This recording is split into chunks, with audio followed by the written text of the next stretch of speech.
우리가 하나님과의 거리가 얼마나 되느냐. 저와 여러분의 하나님과의 거리가 어떻게 우리가 알 수 있을까요? 네. 여러분 지금 하나님과 여러분 사이의 거리가 어느 정도 되는 것 같아요? 어떻게 알 수 있습니까? 말씀과 나의 거리가 얼마나 되느냐, 그것을 살펴보면 되는 거예요. 내가 하나님과 가깝습니까? 그걸 어떻게 알 수 있어요? 하나님의 말씀이 내 옆에 있으면, 내 가까이 있으면 그 거리가 가까운 거예요. 하나님과의 거리가 얼마나 멀어졌는지, 얼마나 떨어졌는지 그걸 어떻게 알 수 있어요? 하나님의 말씀과 내 삶의 거리가 많이 떨어져 있으면 떨어져 있을수록 하나님과의 거리가 그만큼 난다는 것입니다. 삶의 위기는 다른 위기가 아니라 우리의 믿음의 위기요, 말씀의 위기입니다. 우리가 하나님의 말씀을 받을 때 어떤 태도, 어떤 마음으로 받느냐, 과연 그 하나님의 말씀을 읽고 선포되어진 말씀을 들을 때에 몇십 년 가운데 얼마나 큰 감동과 감격과 또 변화와 회복이 있느냐, 날마다 이 사실을 우리는 확인하고 그 근본적인 원인 가운데 우리가 돌아가야 하는 것이죠. 다른 데 있지 않습니다. 그 문제의 근본, 그 원인을 파악해야 하는 것이죠. 그래서 우리 영적인 문제는 결국 어디서부터 회복이 시작되었습니까? 하나님 앞에서 살아가는 우리의 삶이 바로 회복되어져야 합니다. 그것은 무엇입니까? 우리 하나님의 말씀을 어떻게 대하는지, 하나님의 말씀을 날마다 어떻게 우리가 그 말씀을 향해서 나아가는지, 받는지, 우리의 삶의 태도를 우리가 날마다 확인하고 우리가 변화되어지고 회복되어지는 일로 삼아야 할 줄로 믿습니다. 교회의 위기는 어디에서 시작됩니까? 하나님의 교회에서 기록되어진 하나님의 성경, 하나님의 말씀이 제대로 선포되어지지 아니하고 제대로 가르쳐지지 아니할 때 그 교회의 위기가 닥치게 되어지는 것이죠. 중세교회 얼마나 그게 화려했습니까? 정치 권력이 되어지고 세상의 영광이 되어지는 그 교회의 건물이 엄청 휘황찬란하게 세워지는 그 세대 가운데서도 우리가 기독교회 사적으로 볼 때 그때를 영적인 암흑 시대라고, 블랙 에이지. 교회는 건물이 휘황찬란하게 올라가는데 많은 사람들이 교회로 모이는데 그 시대가 뭐예요? 영적 암흑기를. 이상하지 않습니까? 사람들은 교회로 많이 모이고 교회에 많은 돈이 모이고 많은 정치 권력이 모이고 영광스러운 교회가 되어지는 것 같은데 오히려 그 시대를 영적 암흑기다. 왜 그랬습니까? 교회에 하나님의 말씀이 제대로 선포되어지지 아니하고 성경 말씀이 제대로 가르쳐지지 아니하기 때문에 그렇다는 거예요. 하나님의 말씀이 끊어지고 그 말씀을 통하여 하나님의 은혜와 복이 끊어질 때에 아무리 많은 사람이 모이고 아무리 교회가 크게 이렇게 세상적인 관점으로 볼 때 성장하고 발전하고 뭐 이렇게 부흥하는 것 같더라도 반드시 타락하게 되어져 있습니다. 그래서 종교개혁 시대 때는 뭐가 가장 그 선두에 섰습니까? 종교개혁자들이 했던 것이 무엇입니까? 성경으로 돌아가자. 그래서 사라졌던 하나님의 말씀의 권위가 다시금 교회에 나타나도록 하자는 거예요. 그들이 했던 것이 뭐예요? 라틴어와 히브리어와 헬라어로만 되었던 그 성경 말씀을 영어로, 불어로, 독어로 일반 대중 그들의 언어로 번역했던 거예요. 그리고 성경으로 돌아가자. 오직 성경, 오직 은혜, 오직 하나님의 영광을 외치면서 그들이 외쳤던 것은 그 말씀을 외치자. 뭐가 일어났던 것입니까? 교회의 개혁이 일어났던 것입니다. 우리 교회도 마찬가지예요. 오늘날도 마찬가지예요. 교회라는 간판을 걸고 십자가를 걸고 교회라는 이런 이름으로 모이지만 과연 이 세대에 하나님의 영광이 있느냐, 하나님의 능력이 나타나느냐 우리는 살펴봐야 합니다. 우리 교회에서도 마찬가지예요. 목회자들이 하나님의 말씀을 있는 그대로 선포하고 가르쳐야 하는데 청중들을 생각하게 되어지고 듣는 사람들을 눈치를 보게 되고 하나님의 말씀을 하나님의 말씀으로 온전히 선포되어지지 못한다면 그것이 위기라는 거예요. 우리 성도들도 하나님의 말씀을 듣는다고 하는데 내가 듣기 원하는 것, 내가 기뻐하는 것, 그런 말씀만을 우리가 찾아서 들으려고 한다면 그것도 위험이라는 것입니다. 교회가 건물이 있고 사람들이 많이 모이고 재정이 튼튼해져 가더라도 하나님의 말씀이 제대로 선포되어지지 아니하고 하나님의 말씀이 온전히 가르쳐지지 않는다면 그것이 큰 위기입니다. 그러나 이런 모든 것들이 없다고 하더라도 하나님의 말씀이 우리 가운데 울려지고 하나님의 말씀이 온전히 선포되어진다면 그 교회에 온전한 희망이 있는 줄 믿습니다. 오늘 본문 말씀에 보면은 오직 여호와의 율법을 즐거워하여 그 율법을 주야로 묵상하는 자다라고 했습니다. 누가 그렇다는 거예요? 복 있는 자. 1절에 이어서 이 복 있는 자에 대해서 계속 설명하고 있는 것이죠. 복 있는 자. 이 복 있는 자가 누리는 그 복이 어떤 복이라고 했습니까? 하나님과의 관계, 하나님과의 관계를 통해서 우리에게 흐르는 복이라는 것이죠. 하나님 앞에서 내가 어떤 존재이냐? 이 복은 세상적인 물질이나 세상적인 그런 잣대에 나타나는 복이 아니라 하나님과의 관계, 하나님 앞에서 나의 존재가 어떠냐? 그 복 있는 자의 것입니다. 하나님의 복 있는 자. 이것은 어떻게 되어집니까? 여호와의 율법 앞에서 하나님의 말씀 앞에서 순종하는 그 삶, 순종하는 관계를 통해서 세워지는 줄이 있습니다. 하나님께서 아브라함을 찾아가시고 아브라함아 아브라함아 부르시고 뭐를 주십니까? 하나님의 말씀을 주시는 것이죠. 모세를 찾아가셔서 모세야 모세야 내가 서 있는 것은 거룩한 것이니 내 신을 벗으라 하면서 하나님의 말씀을 그에게 주시는 거예요.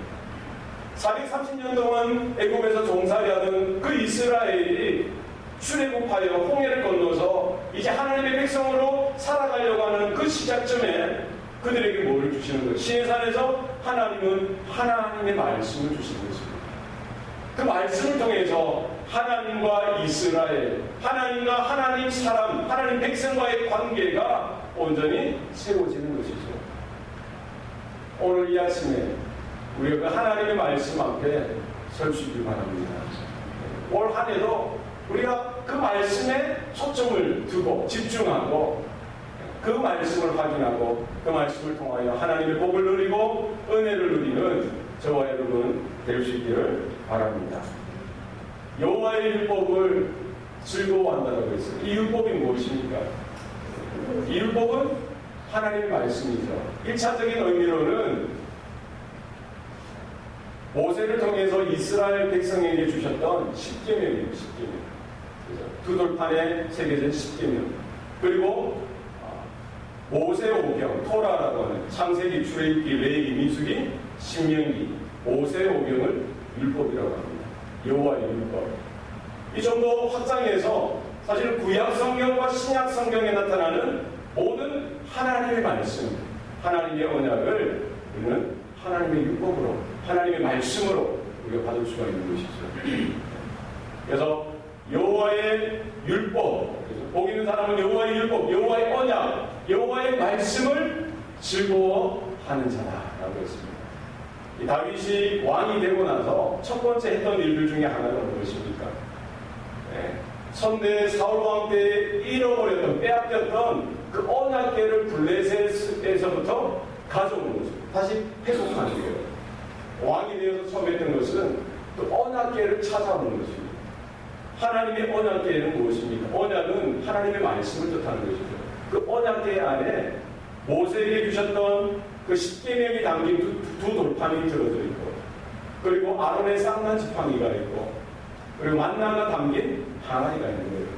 그러니까 하나님의 언약궤를 이스라엘 어디를 가져옵니까? 다윗성으로 가져오는데 3만 명이 대동해서 그 언약궤가 들어오는 그것을 우리가 도열하여 환영하는 거죠. 많은 찬양대와 성가대를 세워서 잣나무로 새겨진 이 악기들, 그리고 여러 가지 다양한 악기들도 노래를 부르고 찬양하면서 그 언약궤가 다윗성으로 들어올 때에 다윗이 얼마나 즐겁고 감격하고 기뻐했는지 성경에 보면은 어린아이가 춤을 췄다는 거예요. 자기가 입고 있는 에봇이 다 벗겨질 정도로 감격하고 감동하여서 춤을 추고 노래하고 이렇게 찬양했다는 것입니다. 하나님의 언약계, 하나님의 말씀이 지배하는 나라, 하나님의 언약이 다스리는 나라가 되어지기를 소원했던 것입니다. 우리가 다른 것에 우리 마음을 빼앗기는 것이 아니라 하나님의 말씀, 하나님의 언약을 즐거워하고 기뻐하고 감동해야 하는 저와 여러분의 삶이 되시길 바랍니다. 날마다 하나님 앞에 나아갈 때 하나님의 말씀으로 인하여 우리가 기뻐하고 감격하는 이와 같은 일들이 올 한 해 우리가 있기를 바랍니다.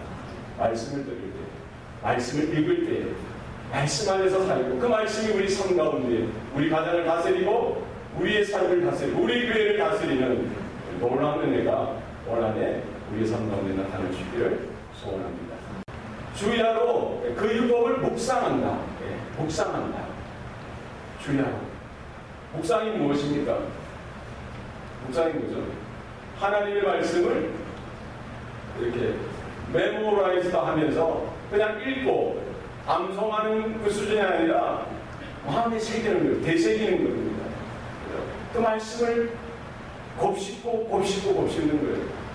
유대인들이 하나님의 말씀을 묵상하는 것은 이렇습니다. 어떻게 합니까? 마치 노래를 부르듯이 어떻게 해요? 그냥 눈으로만 보는 것이 아니라 여호와는 나의 목자시니 중얼중얼 거리는 거예요.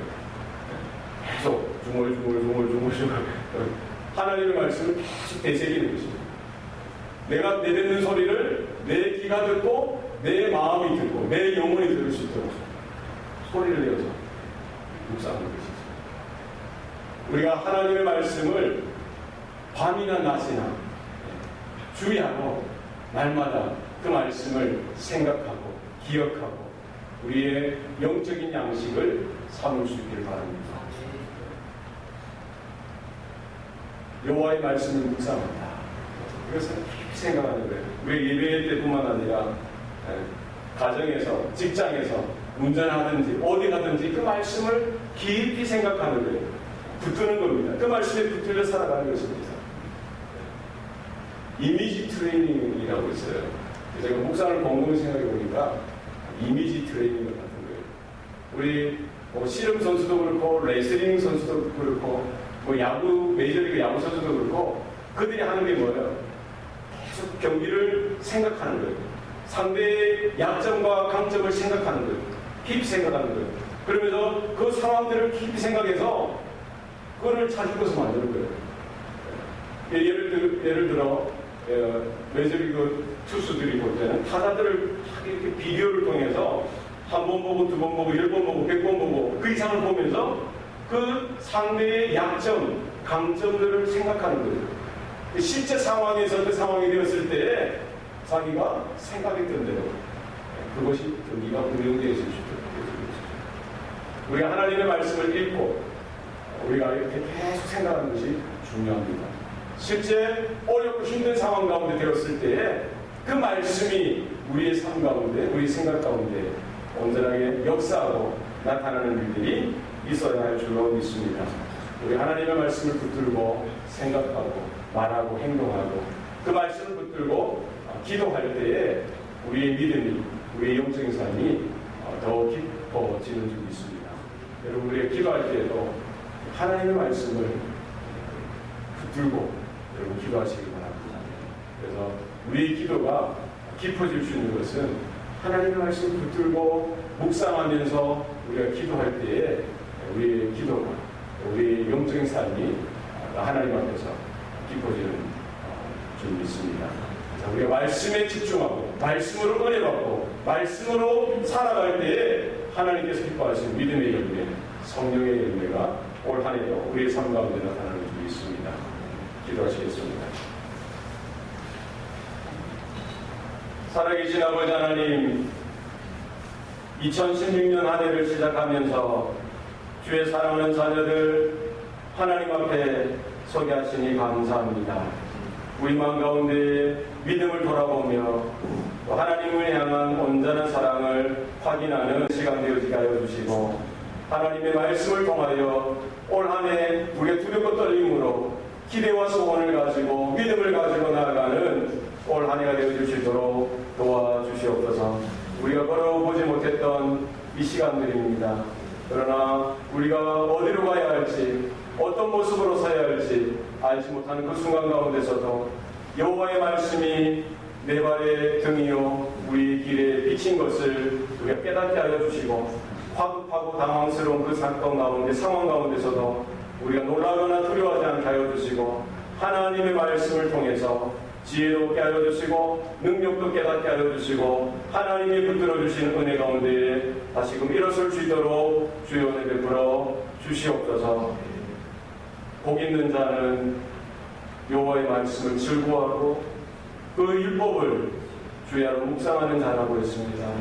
하나님, 우리의 가정 가운데, 우리 사랑하는 성도들의 입술과 생각 가운데, 삶 가운데 하나님의 말씀으로 충만하게 임하는 올 한 해 되어 주시도록 도와주시옵소서. 모두 감사드리고 예수님 이름으로 기도합니다. 아멘.